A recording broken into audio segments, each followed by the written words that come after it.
کہ اقرا بسم ربک الذی خلق، اقرا مطلب پڑھو، پڑھو اے نبی اپنے رب کے نام سے جس نے پیدا کیا۔ تو جب یہ پڑھنے کی بات کی گئی ہے تو جیسا ولی نے بتایا کہ کہیں بھی دنیا اور دین کی بات نہیں کی گئی، پڑھنے کی بات کی، اور دینوی اور دنیاوی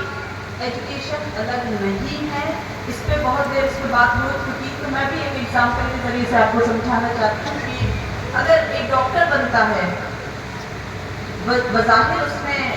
دنیا کی ڈگری لی ہے، MBBS LD جو بھی کیا ہے اس نے، وہ ڈاکٹر بنتا ہے اور اس کے بعد وہ ایک سرجری میں کسی مریض کی جان بچاتا ہے، تو آپ کہیں گے کہ ہاں یہ دنیاوی تعلیم ہے، لیکن قرآن شہادت دیتا ہے کہ جس نے ایک بے گناہ کی جان لے لی، گویا کہ اس نے تمام انسانیت کو ہلاک کر دیا، اور جس نے ایک انسان کی جان بچا لی تو گویا کہ اس نے پوری انسانیت کو بچا لیا۔ تو یہ دنیا اور دین کی کوئی تعلیم الگ نہیں ہے، تعلیم صرف تعلیم ہے۔ قرآن کہتا ہے رب زدنی علما، یا اللہ میرے علم میں ترقی کر، علم کہیں وہ نہیں یہ ہو رہا ہے کہ دین غائب، اوبیسلی سب کچھ دین کے لیے ہی ہے، اللہ نے انسان کو اسی لیے پیدا کیا ہے کہ وہ اس کی عبادت کرے، انسان اور جنات کو۔ تو لیکن ہم اس جو حصوں میں بانٹ کے ایجوکیشن ہے وہ دین کی ہم کریں گے کہ دنیا کی کریں گے، ہم نے کس کا نقصان کیا؟ ہم نے اپنی ہی ذات کا نقصان کیا۔ جیسا کہ ابھی ڈیٹا بتایا جا رہا تھا، ہماری آبادی، میں پرٹیکولرلی سول سروس اور میں سبھی کو ریپرزینٹ کرتی ہوں، لیکن ابھی میں مائنورٹی کے لیے بول رہی ہوں کہ مائنورٹی کا جو آبادی ہے 2011 کے سینسس کے حساب سے وہ 14% کے قریب ہے۔ ہماری جو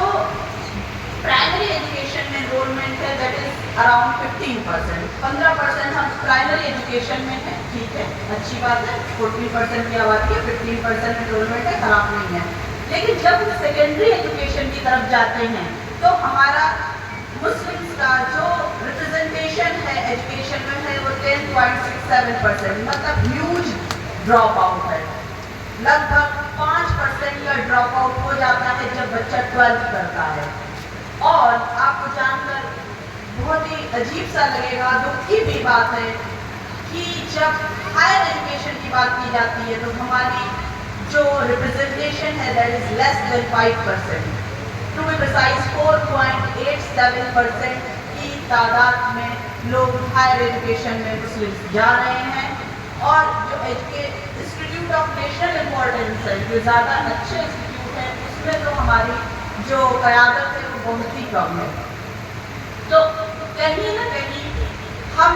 اپنے آپ کو انٹروسپیکٹ کریں، یہ نہیں کہنے کی ضرورت ہے کہ فلاں ہمیں کیا دے رہا ہے کیا نہیں دے رہا ہے، ہم اپنے آپ کو جب دیکھیں گے تو کمی کہیں نہ کہیں ہمیں اپنی زیادہ نظر آئے گی بنسبت دوسروں کو الزام دینے کے۔ تو آج میں نے بات ہو رہی تھی میری شکیل صاحب سے، تو میں نے کہا کہ مجھے بولنا کیا ہے کیونکہ مجھے پتہ نہیں ہے مجھے کیا بولنا ہے، تو انہوں نے کہا کہ آپ ہماری بہنیں ہیں، ہمارے بھائی ہیں، ان کے پیرنٹس ہیں، تو ان کے سامنے اپنی لائف اسٹوری کچھ شیئر کریں گے تو جس سے ان کو تھوڑا سا موٹیویشن مل جائے۔ تو پہلے بھی موٹیویشن باہر کا جو ہوتا ہے ایکسٹرنل موٹیویشن وہ کچھ وقت کے لیے آپ کو مل سکتا ہے، انٹرنلی موٹیویٹ ہونا آپ کے لیے بہت زیادہ ضروری ہے، سبھی کے لیے۔ تو میں تھوڑا سا بہت ہی پریسائز وے میں اپنی لائف اسٹوری بتاؤں گی کہ جیسا کہا جاتا ہے کہ آپ شادی ہو جاتی ہے اور بچے ہو جاتے ہیں، اس کے بعد آلموسٹ لوگ کچھ اچیو نہیں کر سکتے۔ تو جیسا بھائی نے بتایا کہ ماشاءاللہ میرے 2 بچے ہیں، میری شادی کے بعد میں نے UPSC کے 2 بار کوالیفائی کیا، اور UPPCS جو سول سروسز ایگزام UP کا ہے اس کو بھی کوالیفائی کیا۔ اس کے علاوہ میں نے پوسٹ ڈاک کی، کافی ساری چیزیں شادی کے بعد کی۔ تو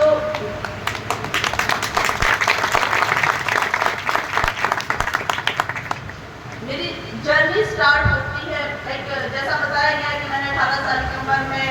جیارت کر لیا تھا، پھر میں نے 23 سال کی عمر میں میری PhD بھی ہو گئی تھی۔ تو PhD کرنے کے بعد میری شادی ہوئی، میں اسسٹنٹ